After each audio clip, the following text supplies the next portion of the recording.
Hello everyone, back to today's second video doing GWV Sunday Round Up. For today's second video, so this is your usual Sunday afternoon eclectic mix of this and that. We're going to look at things like sea surface temperature, anomalies, we're going to look at what's happening with ENSO, we're going to start off looking at what's going on in terms of snow cover and Arctic sea ice, and we'll have the weather for next week for 10 days as well, of course, as we always do. So I'll get back to you very shortly, just to say that the first video up to date was the 9th Summer Analogues update. So that one is looking at April's have a similar precipitation amount to the precipitation that we had during April this year, April 2019, and the summers that followed them. It's quite an interesting watch, and that video will be placed on the summer updates page with a written summary this evening. So you'll be able to watch the video on demand and have a read of that written summary whenever you would like to do that.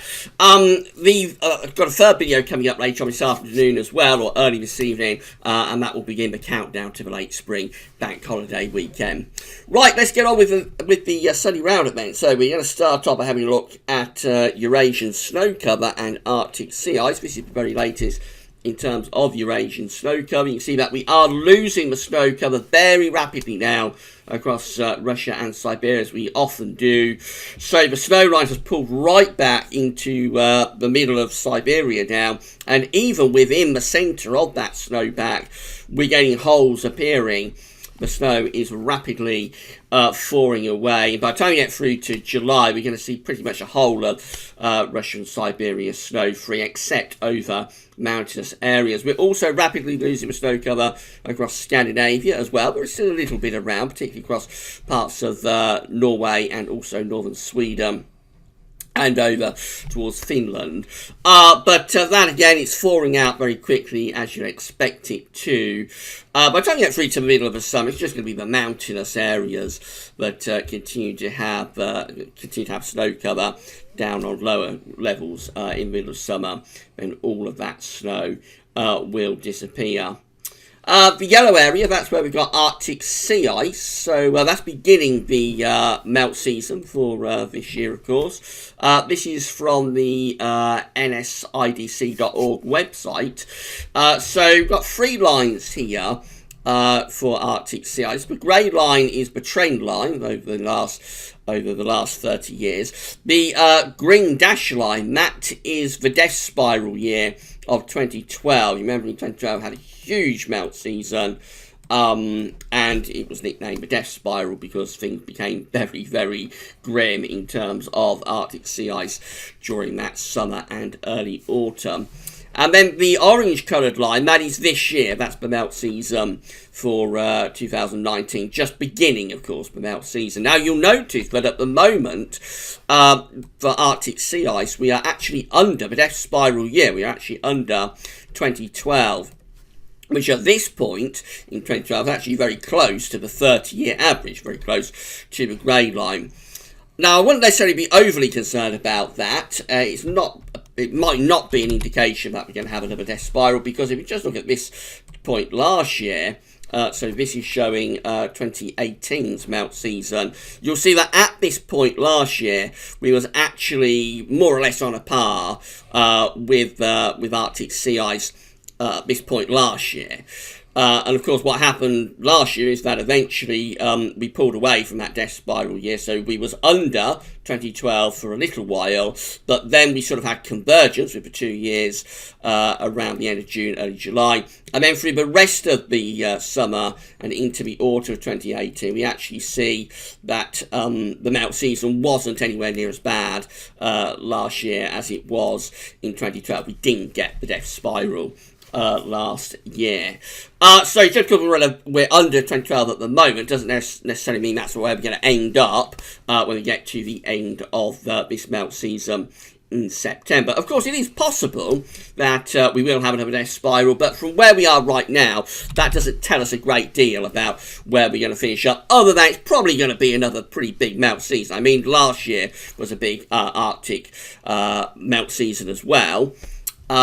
Just wasn't anywhere near as bad as the death spiral year. So it doesn't really tell us a great deal about where we're going to finish up, the fact that we're starting at this really low level, because we were at a similar position at this point last year and we didn't get the death spiral last year. So obviously we're keeping an eye on that over the next few weeks and months as we move into the summer, and then we reach the Arctic sea ice minimum period, which is around the end of August and beginning of September. This is how things look in terms of solar activity. Now, I haven't got the solar tracker today. That will be back next week. But this is how things look on the solar disk on our side of this today from solarham.net. A couple of sunspots today. So there are a couple of areas of sunspots. However, solar activity is at very low levels. And is expected to remain at very low levels over the next 3 days. So despite those sunspots, actually solar activity continues to be at really low levels and expected to be so for the next 3 days. That's been reported by solarham.net.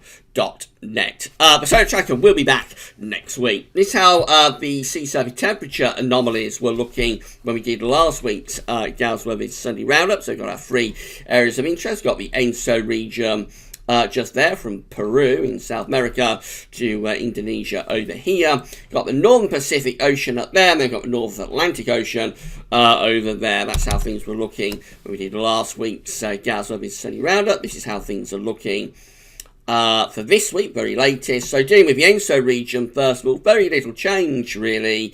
We still have this really weak signature for El Nino going on through this through the Equatorial-Pacific Ocean.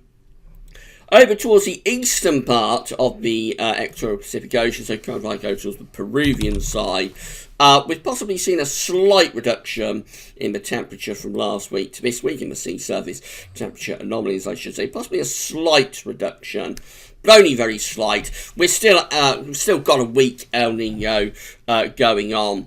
Albeit it's kind of like hanging on by its fingertips a little bit. It has faded from where it was back in February, but still just about with a weak El Nino, especially over on the eastern side of the Equatorial Pacific.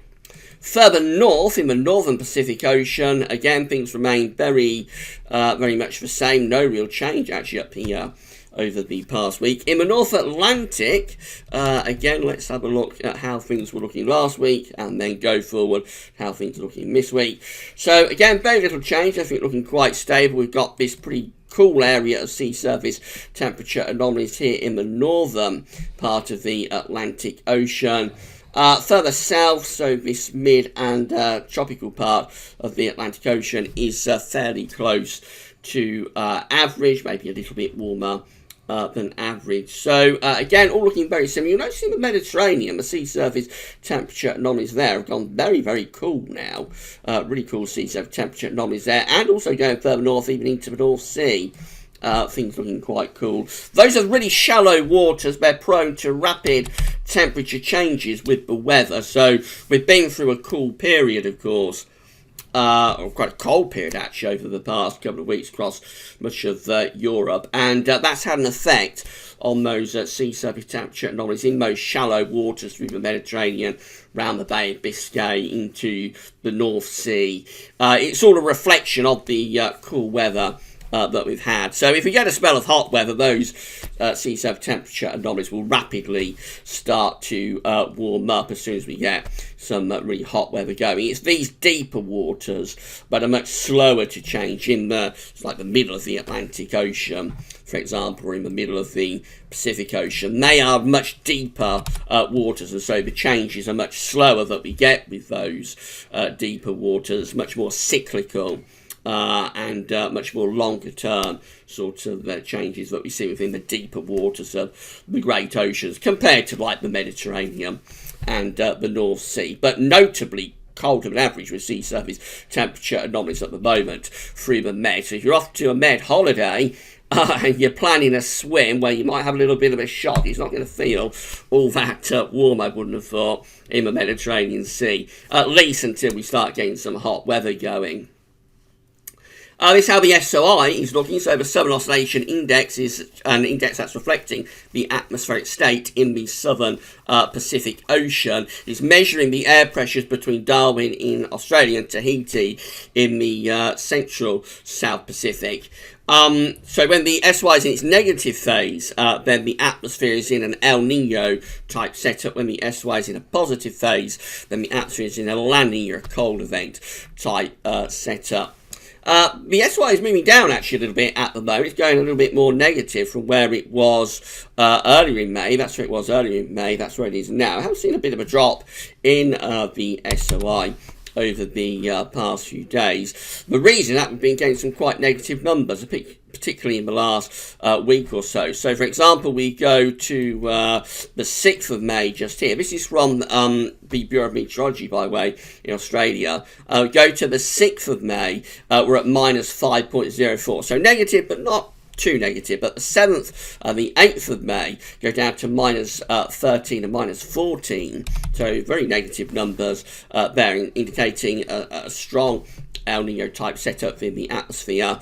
And that's actually getting more negative over the past couple of days. So the 11th of May goes down to minus 22.50. These are all preliminary, by the way. They are subject to change, these daily returns, but they don't tend to get changed that much, really. So, I say, the 11th of May we go down to minus 22.50.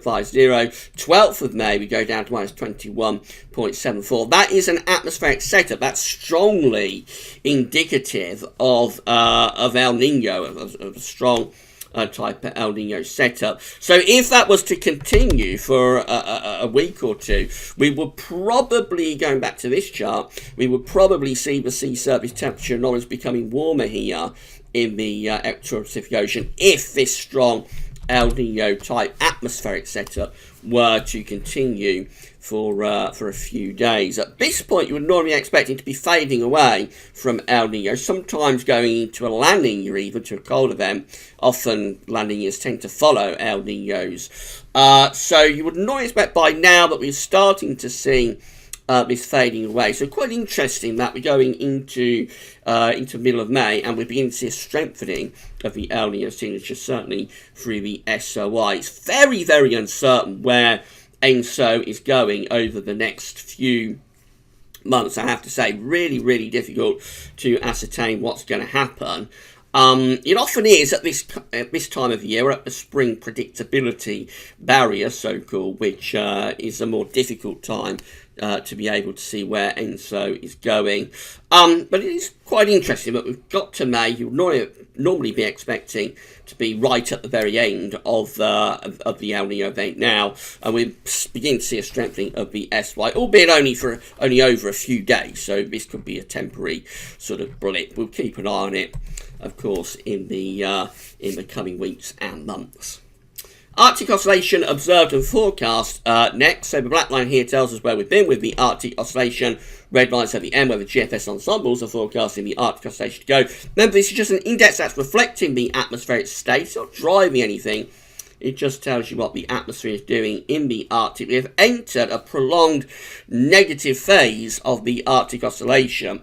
So you'll see we first went negative in early April. Then went up to positive around the middle of April. But since kind of like April into start of May, gone negative again. And that's where we are right now. We're very negative with the Arctic oscillation now.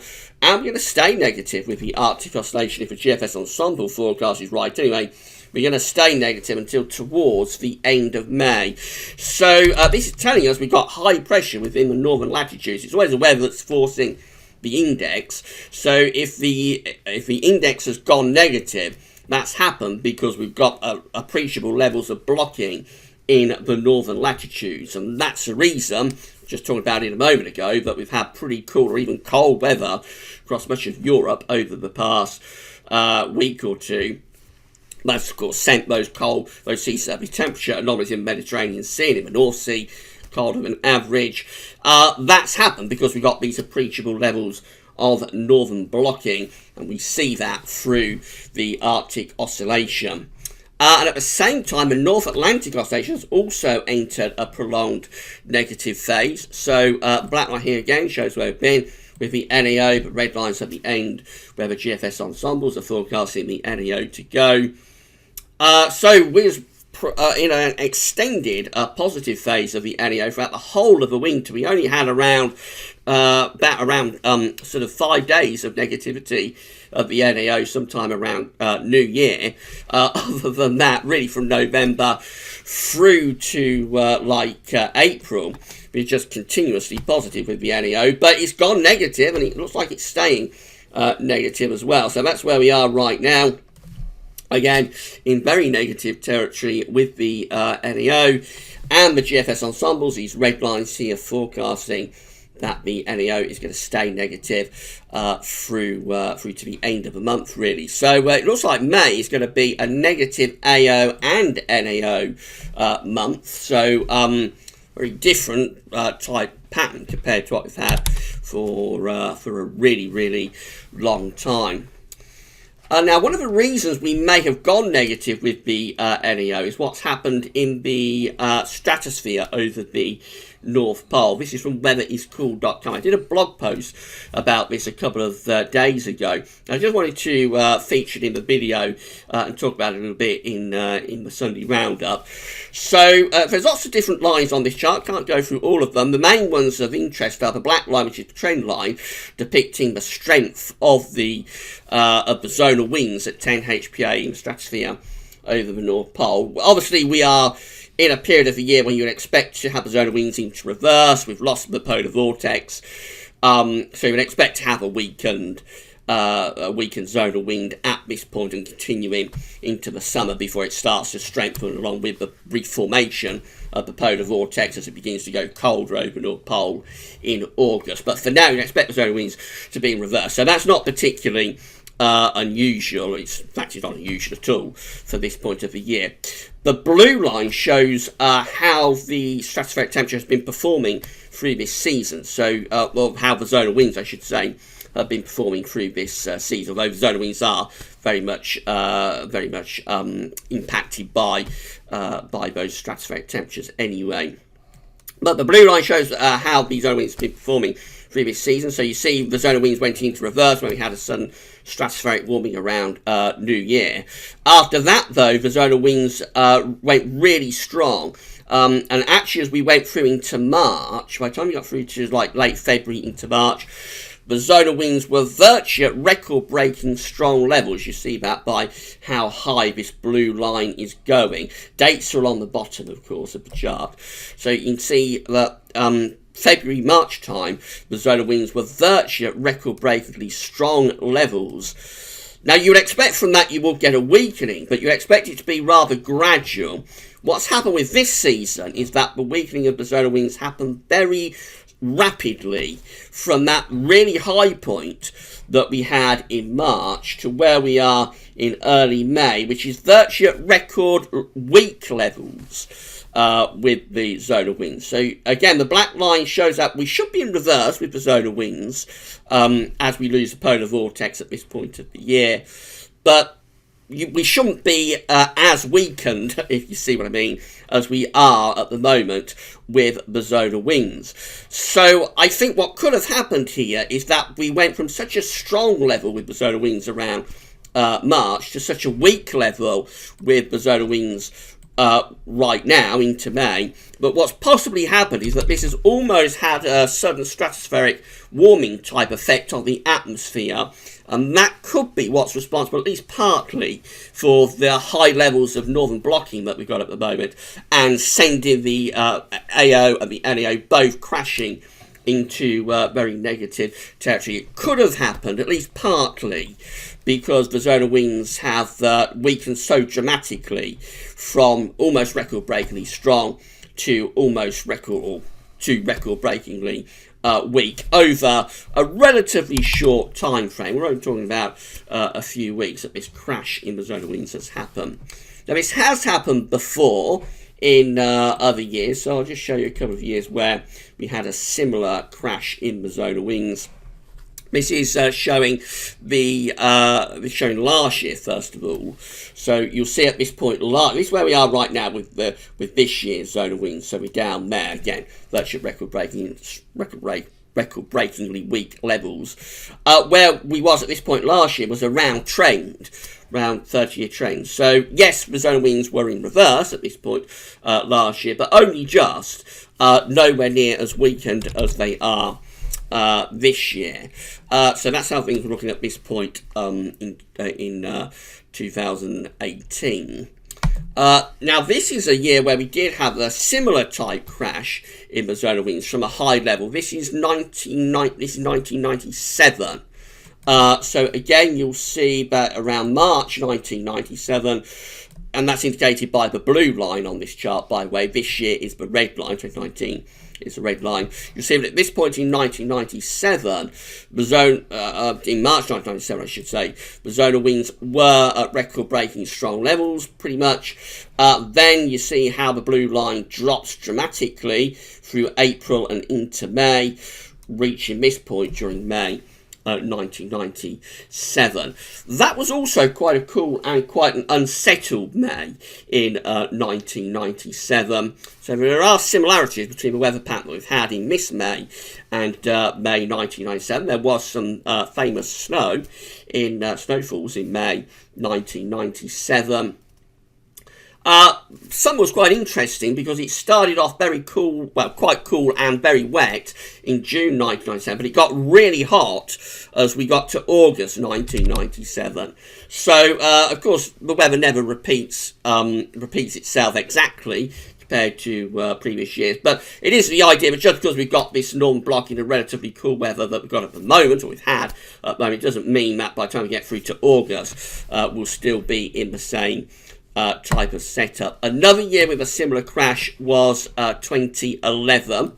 So again, you'll see from the blue line that at one point in 2011, around early March, again very strong with zonal winds and back into February too. Then there was quite a crash from April, or around April into May of 2011, going down to there. So again, almost going down to record weak levels from a strong level in March. And you see where we are right now on a par with where we was at this point in 2011. That was a much poorer summer overall compared to 1997. So that's just relatively cool and unsettled summer in 2011. And 2015 also quite similar. So again, the red line is this year, 2019. Blue line is 2015. You'll see that in March 2015 again, quite a strong zonal wind.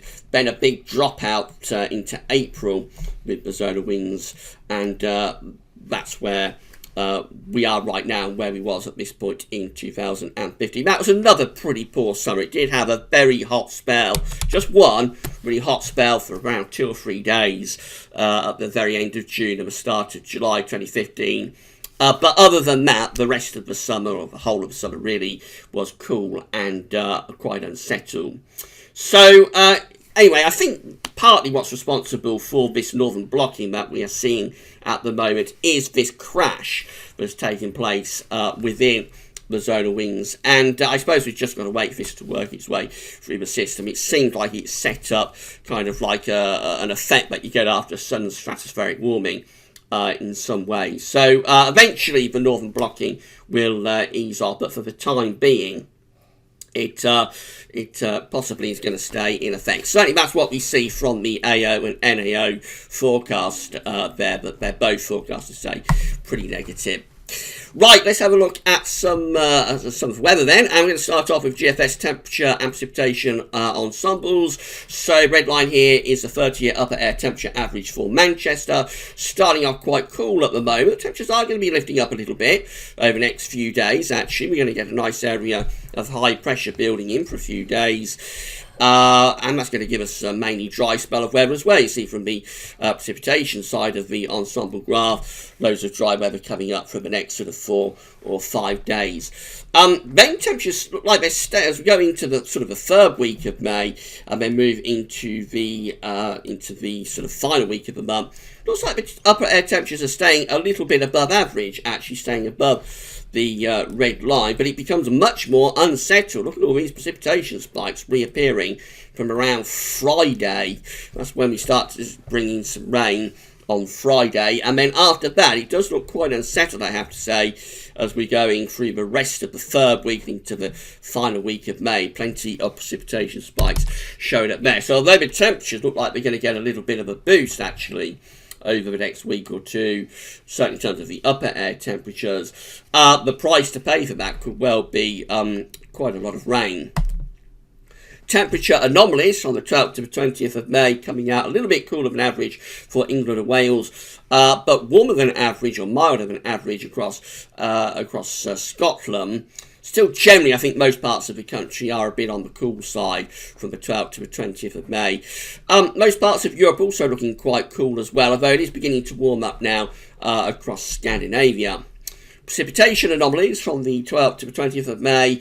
So overall going a little bit more unsettled. Northern eastern parts of Scotland still look quite dry, but other areas look like they're starting to turn more unsettled actually already. That's encompassing the fact that we're going to have around 5 days of universally dry weather across the country. So I would expect these to trend more unsettled actually, to trend wetter over the coming days.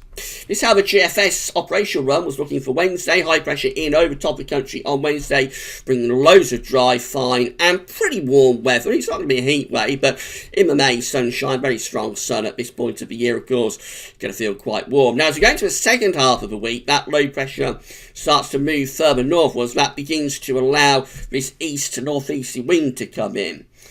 The upper air temperatures with that are going to be relatively warm, relatively mild upper air temperatures, because down on the surface, if we're dragging in a lot of cloud and we bring the wind in off the cool North Sea, it's not necessarily going to feel all that warm with the surface temperatures. And as this high pressure goes further north, we begin to see just a general weakening of the pressure gradient as we go into next weekend. So gradually with time, I think we'll start to bring in increasing amounts of cloud at the end of this week and into next weekend, increasing amounts of cloud and also increasing showers, possibly longer spells of rain pushing up from the south. They might even be a little bit thundery too. You see, just gradually we've got these low pressure developing, or weaker pressure developing around the UK as this high pressure goes further and further northwards. That's the centre of the high pressure by Monday the 20th of May. Is up over Greenland. So again, this is all because of the northern blocking. We've already got the northern blocking over the pole, and it's just sort of sucking up this area of high pressure that's going to be forming around, or is forming around the UK and Western Europe now. It's going to sort of ridge into that northern blocking. High pressure will always try to ridge to one another. Areas of high pressure will always try to ridge to one another. So because we've got this northern blocking over North Pole, it doesn't take long for any sort of mid-latitude high to go northwards. And that's what's going on there. So as the high pressure becomes centred over Greenland, we've got low pressure developing underneath it, the jet streams beginning to move through that sort of direction, just generally turning more unsettled. And although the upper air temperatures aren't too bad, obviously with cloud and showers along with spells of rain, surface temperatures probably won't be particularly exciting. That's how things look at day 10. Just trying to throw a little bit of a ridge there from the blocking to the north towards the Azores High, of a ridge from the Azores High, but nothing really comes of that, and low pressure just rolls back in actually as we move up towards the late spring bank holiday weekend. That's how we look, just going beyond the late spring bank holiday weekend. Gets us as far as we can go, Tuesday 28th of May, and still looking cool and unsettled. GFS parallel run, again high pressure dominating through the middle part of the week. High pressure goes north at the end of the week, ridges up towards Greenland. That starts to pull in these cooler east-northeasterly winds, and low pressure developing across northern parts of France. That could bring heavy showers, maybe thunderstorms even, or longer spells of thundery rain to parts of England and Wales next weekend. That low pressure eventually moving over towards Ireland by Sunday next week. But all the time we keep the high pressure up to the north, and we keep relatively cool and unsettled patterns going up towards day 10. Beyond day 10, high pressure sort of goes out to the south of Greenland, and we start to pull down some northerly winds. These are not particularly inspiring charts, I have to say, but there will be some drier interludes in it. It's not going to be continuously unsettled. For example, there on day 10, the 22nd of May. We have got a little bit of a ridge building across the country, so that will be a more settled type day. But overall, it does look a bit mixed, it does look a bit showery, and particularly for England and Wales, actually, there could be more in the way of rainfall, perhaps drier up in the north, closest to those blocking areas of high pressure. That's how we finish up with a parallel GFS run. High pressures out towards Greenland and Iceland. We're putting down those chilly and probably quite showery northerly winds. The ECWF, again, high pressure is dominating, giving us lots of dry weather around the middle part of the week. High pressure goes north at the end of the week, becomes a northern blocking feature, allowing low pressure to develop underneath it. So that'll be threatening showers, if not longer spells of rain, particularly to England and Wales. Also places like France, Germany will be at risk of some quite wet weather in that pattern too. Up towards day 10, just starting to try and get a little bit of a ridge going there. So we're trying to build up the Azores high, which will start to bring in some warmer air from the south. Not sure how well supported that is, though. We can't see the E7 ensembles, unfortunately, at the moment at the Icelandic Met Office. So not sure how well supported that is at day 10. Certainly the GFS isn't really going for that type of pattern at the moment. Finally, we've got the CFS-V2. So these are 500 millibar heights broken down into weekly periods. The first week period takes us from the 12th to the 18th of May. The coming week has high pressure over the UK, but also going to our north as well. Low pressures out in the Atlantic, so a lot of dry weather on offer in the sort of next few days. Rather cool with the east to northeast wind, I suppose, but overall not too bad. Really quite pleasant. Then we go through to week 2, which is the 19th to 25th of May. High pressure goes a bit further northwards, becomes centred in the Norwegian Sea. That will bring in easterly winds with low pressure both to the west and to the south. We will be threatening, particularly for England and Wales, particularly the southern parts of England and Wales, we will be threatening showers or maybe even some longer spells of rain. That's how we look in week 3. This is the 26th of May to the 1st of June. The high pressure then just a little bit closer to Scotland, actually, so that will probably be setting things down, although it won't be particularly warm. Wind will be coming in from a north-northeasterly direction. And then in week 4, which is the 2nd to the 8th of June, high pressure goes towards Greenland and also is across eastern parts of Europe, so it will turn very warm, if not hot, on the eastern side of Europe. But for us, with this high pressure around Greenland, got low pressure coming in from off the Atlantic seemingly, so that probably quite cool and quite unsettled there through the first week of June. This is how June itself is looking in terms of the 700 millibar height anomaly from CFS today. So it has an area of above average heights over and to the northeast of the country, so we'd probably be bringing in east or southeasterly winds. It's forecasting above average temperature anomalies for June for the UK. Not a really hot month, but it is a little bit above average. Most parts of Europe are also looking very warm too during June. No real signal as far as precipitation is concerned, as you rarely get with these seasonal and month ahead charts.